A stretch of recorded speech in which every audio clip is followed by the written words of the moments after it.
And we're back here at 7:47 a.m. with Dave and Matt on KFYO. And on line one is Congressman Jodey Arrington. Good morning, Congressman. Good morning, Dave. Matt, good to be with y'all. So glad to have you. We've got so much to talk about. And I mean, well, there's a lot of things going on in Washington right now. Are you in Washington today? I am. I was a week in the district. It was a great week. A lot of ag and energy roundtables. Obviously, being with veterans out at the Veteran Cemetery in Abilene, paying tribute to the fallen, to those who gave their last heartbeat for our country and our freedoms. Great way to start a trip, but got to be back here in the swamp if we're gonna add some West Texas, common sense and good judgment in this crazy town. Well, I'm telling you, you took the words right out of my mouth. It's time that we have some common sense going on in Washington. What I saw on the news this weekend, a lot of Democrats speaking before groups out in California getting booed off the stage when they even mentioned the fact that maybe socialism is not the thing they should be touting. That's something we mentioned earlier today, and that does concern me. It concerns me about the country. Are you concerned? Oh, absolutely. I think every one of your listeners, freedom-loving listeners, should be concerned because we aren't the greatest nation in the history of the world, most prosperous, most powerful, most charitable because of our government. It's because of freedom. It's because of the free markets, free people, the free exchange of ideas and products. And you would think, Dave, with the backdrop of Hugo Chavez's experiment in democratic socialism, where millions are fleeing Venezuela, which used to be the richest and most prominent and powerful country in South America, now they're starving to death because of the corruption and all the things that happen when you take the people's freedoms away and centralize power in the government. So I'm absolutely concerned. Congressman, we had a listener that texted us something last week that I thought was very profound. And it said, socialism is one of those things that you can vote your way into, but you have to shoot your way out. And I thought how absolutely spot on that is. Oh, man, let me tell you, that person is spot on. Here's the problem, that socialism and the concentration of power in the government that becomes authoritarian because absolute power corrupts absolutely, they'll take away your ability to shoot your way out too. That's exactly right. The last check on tyranny is the Second Amendment. That's right. And we're not just seeing a federal takeover of elections. That was H.R. 1, the first legislation voted on by the Democrats, completely partisan. Not only seeing a takeover of our economy, banning airplanes and cows with the Green New Deal. We've seen gun control. All these things will end up in a way that, ask the Mexican people on the border. They can't get firearms that can provide at least equal firepower with the cartels who control the border.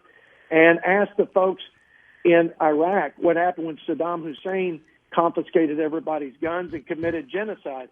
I mean, we are an independent nation, a freedom-loving nation because of that Second Amendment. And the only problem with that guy's comments is you can't very well shoot your way out when the government takes everything, including our guns. So, Congressman, Donald Trump is talking about raising tariffs on Mexico to be able to get them to help us with the immigration problem. Do you think that's going to do any good? I don't think it will. I understand the president trying to use every tool in his tool belt to put pressure on Mexico to do more and to do better at their southern border, and I think they should. Well, and they have a much smaller border to take care of than we do. They do. But listen, and we should find any way we can to pressure them to do more and incentivize them to do more.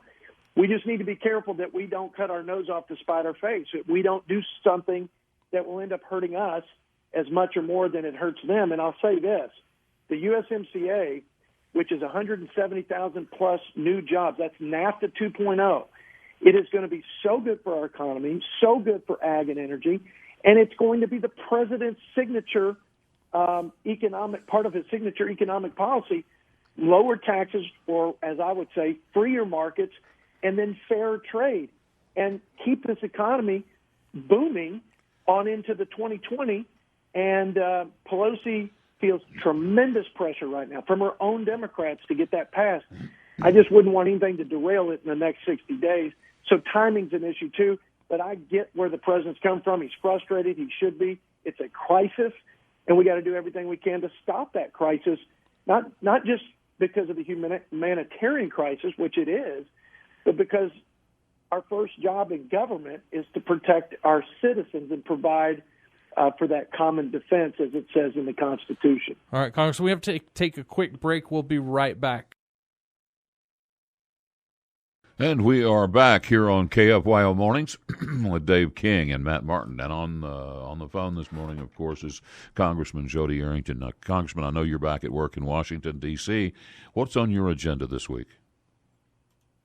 Well, unfortunately, I have to inform your listeners that, and this is a sad, sad commentary on the Democrat leadership in the House, because after some of the things I mentioned, like the government takeover of elections, which was their first bill, they're going to ram through another partisan bill. This time, believe it or not, they focused on granting amnesty to folks who are here illegally, about 3 million, including people who have criminal records, a violent past, gang affiliation. There's no prevention for that.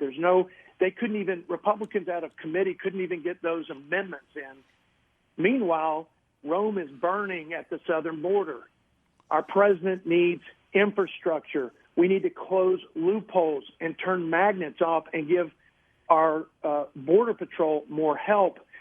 And this is the agenda of the Democratic Socialist Party of Nancy Pelosi. Wow. So I'm not obviously excited about the agenda, but this is why we need to get the House back. Let me just tell you, 18 seats is what we have to flip. 18 seats.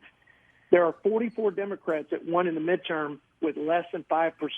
Wow. There are 31 Democrats who won in Trump districts. Well, 13 Democrats who won in districts that Trump won by more than 5%. We got a real shot to get back. We're up against the clock, Congressman. So glad that you called. Always good to have you.